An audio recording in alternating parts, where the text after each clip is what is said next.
ahora sí continuaremos. Entonces el tamaño, primero estábamos con el tamaño estimado de la sección para afluencia tensión de la sección total. No, para eso necesitamos calcular la sub G. Y para eso necesitamos el valor de phi sub t, que igual es un dato, ¿ya? Y en este caso, mi phi es igual a 0.9. Ese valor entonces nosotros vamos a usar, ¿ya? Entonces esta área tiene que ser mayor o igual que lo siguiente. Dividimos este valor de 192 kilolibras entre phi por valor de Fy, que en este caso es 50 kilolibras por pulgada cuadrado, ¿no? Listo, con eso tenemos un valor de 4.27 pulgadas al cuadrado. Entonces esta área sí o sí tiene que ser mayor a ese valor. Para eso nos vamos a las tablas y vemos que podemos usar un perfil W12 por 16, ¿ya? Y este perfil 12 por 16 tiene un área de 4.71 pulgadas al cuadrado, entonces estamos en lo correcto, ¿no? Tenemos que acercarnos lo más que podamos a esta área, ¿ya? De ahí calculamos este otro valor, NSR, que va a ser igual a lo siguiente. Va a ser igual a este valor, 50 por 365 y por 25. Que en este caso nos da 5 por 10 elevado a la 5, ¿no? Ahora, de acuerdo con la tabla 3.1 del apéndice 3 de la especificación AISC, el miembro está contemplado en la sección 1 de la tabla y en la categoría de esfuerzos A. Y para eso, entonces de la tabla A3.1 de la AISC, tenemos estos datos. Este valor que es 250, ¿ya? Por 10 elevado a la 8. Y este otro valor, FTH, que es de 24 kilolibras por pulgada al cuadrado. Con esos dos valores, ya vamos a poner con igual para aquí el valor. Con esos dos valores, nosotros vamos a calcular este valor de FSR que veíamos en la parte teórica, ¿no? Aquí está estamos aplicando esta ecuación, ¿ya? Entonces con eso calculamos este valor del intervalo de esfuerzos permisible, ¿no? Y según la fórmula nos dice esto es igual a la constante de la tabla, que en este caso es este valor, dividido entre el número de fluctuaciones en el intervalo de esfuerzos, ¿no? En este caso mi número de fluctuaciones es este dato. Y ya lo hemos multiplicado, ¿no? Por 365 y por años de vida de diseño. En este caso nuestros años de vida de diseño es de 25, ¿ya? Todo esto elevado a la 0.333. Listo. Con esto obtenemos un valor de 337.84 kilolibras por pulgada al cuadrado para el intervalo de esfuerzos permisible. Ahora también tenemos que ver lo que es la tensión máxima, ¿no? La tensión máxima de la carga de servicio. ¿Cómo vamos a calcular ahora este valor? Y este valor lo vamos a calcular de la siguiente forma. Esto va a ser igual a la suma de estos dos valores, 40 más 90, dividido entre este valor, 4.71 pulgadas al cuadrado, ¿no? Entre el área que nosotros tenemos. Y esto me da un valor de 27.60 kilolibras por pulgada al cuadrado. ¿Ya? También tenemos que calcular la tensión mínima, ¿no? La tensión mínima de la carga de servicio. Y la tensión mínima va a ser igual a lo siguiente. En este caso ya también tenemos que restar, ¿no? En este caso será 40 menos 20 porque nos decía una compresión dividida entre el área que nos dan por tablas, que es 4.71 pulgadas al cuadrado. En este caso es de 4.25 kilolibras por pulgada al cuadrado, ¿ya? Al cuadrado, ¿no? Listo. Y también calculamos lo que es el intervalo. Fíjense, real de esfuerzos, ¿ya? Que va a ser igual a lo siguiente, ¿no? Esto va a ser igual a la resta de estos dos datos. 27.60 menos 4.25. Y en este caso nos da 23.35 kilolibras, ¿ya? Kilolibras por pulgada al cuadrado, ¿no?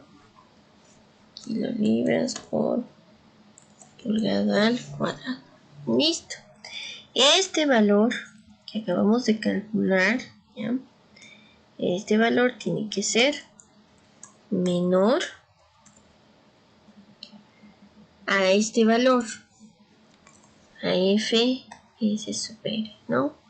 O a lo que es el intervalo de esfuerzos permisible, es decir, a 37.84 kilolibras por pulgada al cuadrado. Y si es menor, sí es menor. Entonces, nosotros vamos a utilizar una W12 por 16, ¿no? Porque cumple con todo lo que me especifica. Y listo, con eso ya hemos terminado el ejercicio.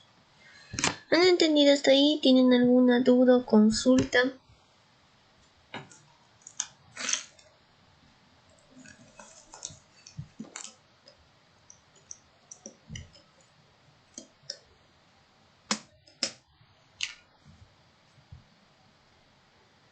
Ya, como no hay dudas, nos iremos al siguiente tema. El siguiente tema es la introducción a los miembros cargados axialmente, la compresión. Uy.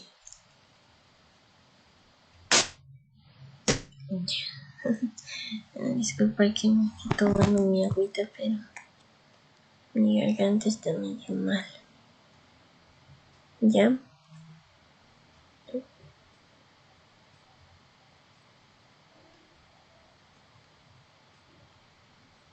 Ya. Entonces, primero con esto nos iremos a las consideraciones generales. Fíjense que existen varios tipos de miembros que trabajan a compresión, de los cuales la columna es el más conocido. Entre los otros tipos se encuentran las cuerdas superiores de armaduras y diversos miembros de adiestramiento, ¿no? Además, muchos otros miembros tienen compresión en alguna de sus partes, Y estos incluyen los patines a compresión de vigas laminadas. Denme un momentito, por favor, chicos.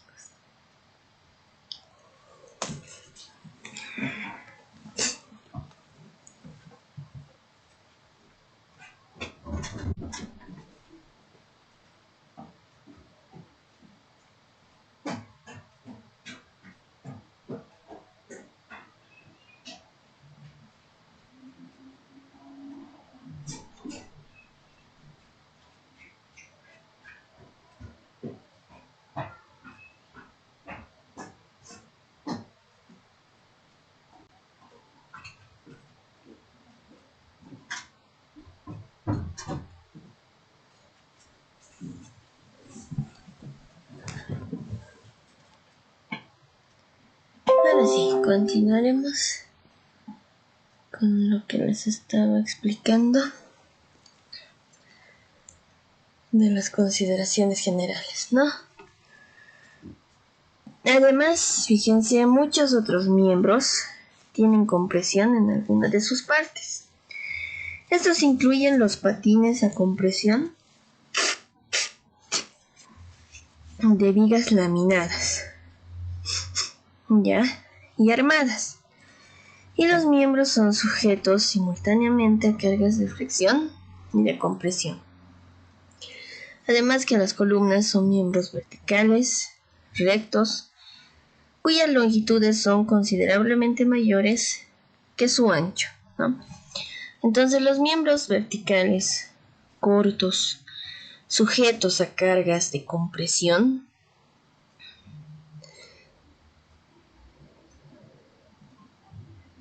mayores que su ancho.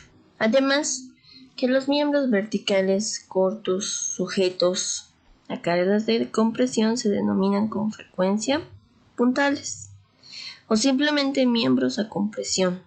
Sin embargo, en los siguientes conceptos que veamos, los términos columna y miembro a compresión se usan indistintamente. Entonces para ustedes va a ser lo mismo, columnas o miembros a compresión, y también lo han debido ver en las otras materias, ¿ya? Hay otros modos generales según los cuales las columnas cargadas axialmente pueden fallar. Estos son pandeo flexionante, pandeo local y pandeo torsionante, ¿no? Estos modos de pandeo se definen brevemente como sigue. El pandeo flexionante, llamado también pandeo de Euler, es el tipo primario de pandeo analizado en este capítulo, ¿ya? Y los miembros están sometidos a flexión cuando se vuelven inestables, ¿no? Otro tipo de pandeo es el pandeo local, que ocurre cuando alguna parte o partes de la sección transversal de una columna son tan delgadas que se pandean localmente en compresión antes que los otros modos de pandeo puedan ocurrir. Entonces la susceptibilidad de una columna al pandeo local se mide por las relaciones ancho a espesor de las partes de su sección transversal, ¿ya? Otro tipo de pandeo es el pandeo torsionante flexionante, ¿no? Que puede ocurrir en columnas que tienen ciertas configuraciones en su sección transversal.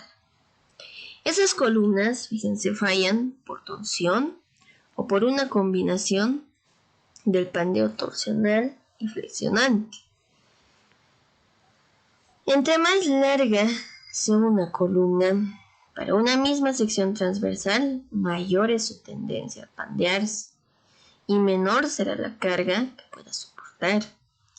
Ahora, la tendencia de un miembro a pandearse se mide por lo general con la relación de esbeltez, que se ha definido previamente como la relación entre la longitud del miembro y su radio de giro mínimo, ¿no? Entonces la tendencia al pandeo depende también de los siguientes factores: tipo de conexión en los extremos, excentricidad de la aplicación de la carga, imperfecciones en el material de la columna, torceduras iniciales en la columna y esfuerzos residuales de fabricación. ¿Ya?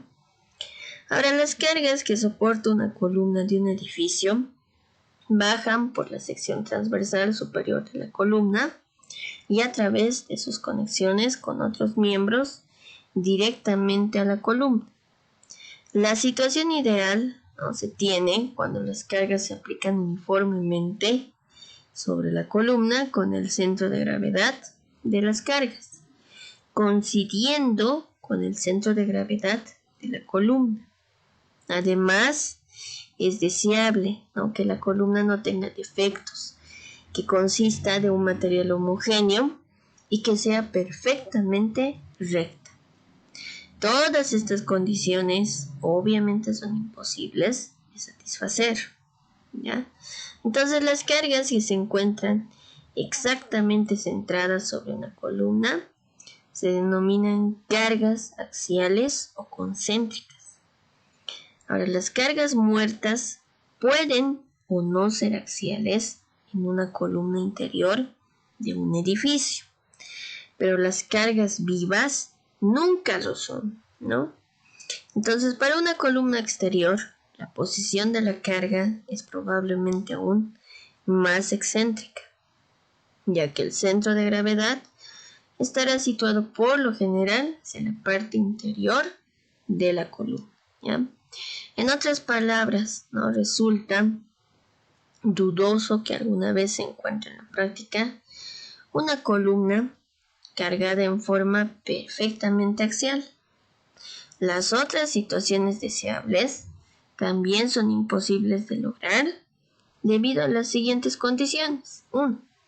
Imperfecciones de las dimensiones de las secciones transversales. Esfuerzos residuales. Agujeros taladrados para recibir remaches. Esfuerzos de montaje y cargas transversales. Es muy difícil entonces tomar en cuenta todas estas variables en una fórmula.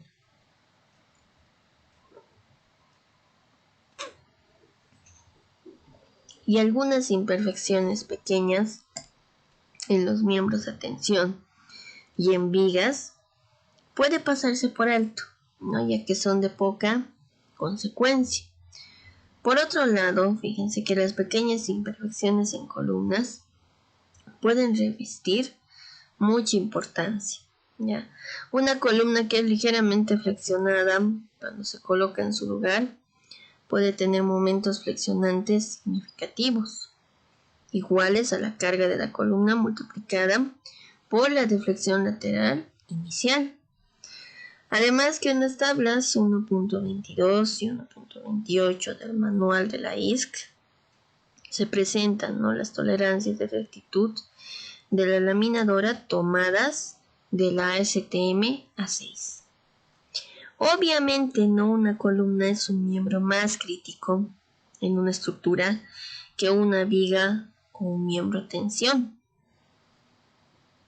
ya, porque pequeñas imperfecciones en los materiales y en las dimensiones tienen mucha importancia en su estabilidad, como ustedes también ya lo han visto en otras materias, ¿no? Entonces esta situación se puede ilustrar en una armadura de un puente, en la que algunos de sus miembros han sido dañados por un camión. Entonces la flexión de miembros a tensión probablemente no será muy seria, ya que las cargas de tensión van a tender a enderezar esos miembros, pero la flexión de cualquier miembro a compresión es un asunto muy serio, ya que las cargas de compresión van a tender a incrementar la flexión en esos miembros, ¿ya? Por ahí les estoy mostrando un ejercicio o un gráfico que es el TUE International Place en Boston. El análisis precedente debe mostrar claramente, ¿no?, que las imperfecciones en columnas ocasionan flexión en estas. El proyectista debe considerar los esfuerzos debidos a esos momentos, así como a cargas axiales. Los capítulos 5 a 7, que vamos a ver más adelante, se limitan, ¿no?, al análisis de columnas cargadas axialmente. El capítulo 11, que han disertado sus compañeros, trata de los miembros sujetos a una combinación de cargas axiales y de flexión. Además, que la separación en planta, fíjense, entre columnas, establece lo que se llama una crujía. Por ejemplo, si las columnas están a 20 pies entre centros en una dirección y a 25 pies en la otra dirección, el tamaño de la crujía es de 20 por 25 pies. Mayores dimensiones de las crujías incrementan la flexibilidad del usuario en la planeación del espacio, ¿no? Y un estudio hecho por John Rudy indica que cuando se usan zapatas poco profundas, las crujías con una relación de longitud a ancho de aproximadamente 1.25 o 1.75 y áreas de aproximadamente 1000 pies cuadrados resultan ser las más económicas. Esto cuando se usan cimentaciones profundas. Su estudio muestra que las áreas de crujía mayores son más económicas. Vámonos a otro punto, que son los esfuerzos residuales, ¿no?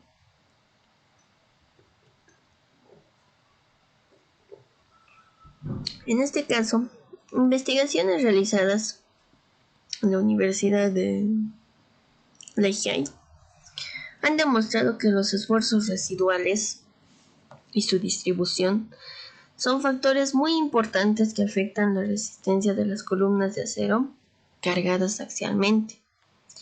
Y estos esfuerzos son de gran importancia en columnas con relaciones de esbeltez de 40 a 120, intervalo que incluye un gran porcentaje de las columnas usadas en la práctica, ¿no? Una causa muy importante de los esfuerzos residuales es el enfriamiento desigual que sufren los perfiles